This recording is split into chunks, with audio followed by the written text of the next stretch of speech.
চীনের শস্য ভাণ্ডার হিসেবে পরিচিত হেইলংজিয়াং প্রদেশে টানা ১৬ বছর ধরে দেশের সর্বোচ্চ শস্য উৎপাদনের অবস্থান ধরে রেখেছে। চলতি বছরে প্রদেশটির শস্য উৎপাদন ছাড়িয়েছে ৮,২০০ কোটি কেজি।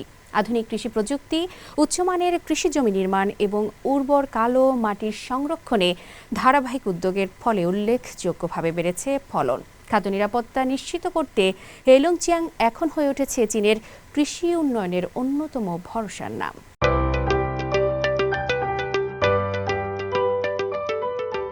চীনের শস্য ভাণ্ডার হিসেবে পরিচিত উত্তর পূর্বাঞ্চলের হেইলংজিয়াং প্রদেশ।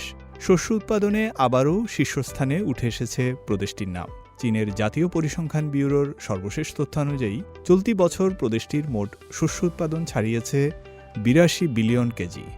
টানা ১৬ বছর এই কৃতিত্ব ধরে রেখেছে হেইলংজিয়াং। এখন কৃষির অফ সিজন হলেও আগামী বছরের উৎপাদনের প্রস্তুতিতে ব্যস্ত সময় পার করছে হেইলংজিয়াংয়ের কৃষি সংশ্লিষ্টরা। উচ্চমানের কৃষিজমি নির্মাণ, উন্নত বীজ উৎপাদন এবং আধুনিক কৃষিযন্ত্র গবেষণা ও উন্নয়ন সবই চলছে পরিকল্পিতভাবে। বাইছুয়ান কাউন্টির লেসার খিঙ্গান পর্বতমালার পাদদেশ ও সোংনেন সমভূমিতে আগে উর্বর কালো মাটির জমি পানিতে ভেঙে যেত। সাম্প্রতিক বছরগুলোতে স্থানীয় সরকার এখানে পানির কারণে সৃষ্ট খাতগুলো নিয়ন্ত্রণে জোরালো পদক্ষেপ নেয়। এতে অনেক জমি পরিণত হয় উচ্চ ফলনশীল মাঠে।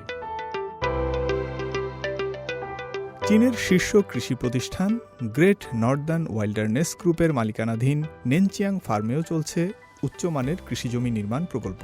২০২৪ সালের মধ্যে হেইলংজিয়াং জুড়ে প্রায় ৮০ লাখ হেক্টর উচ্চমানের কৃষিজমি গড়ে তোলা হয়েছে। আর ২০২৫ সালেই নতুন করে বা উন্নীত করা হয়েছে আরও ৭,৮০,০০০ হেক্টর জমি। বিশ্বের সবচেয়ে উর্বর কৃষি অঞ্চলগুলোর একটি হেইলংজিয়াংয়ে রয়েছে ১,৭২,০০,০০০ হেক্টর আবাদযোগ্য জমি। এই শক্ত ভিত্তির উপর দাঁড়িয়েই বছরের পর বছর চীনের খাদ্য নিরাপত্তার অন্যতম ভরসা হয়ে উঠেছে প্রদেশটি।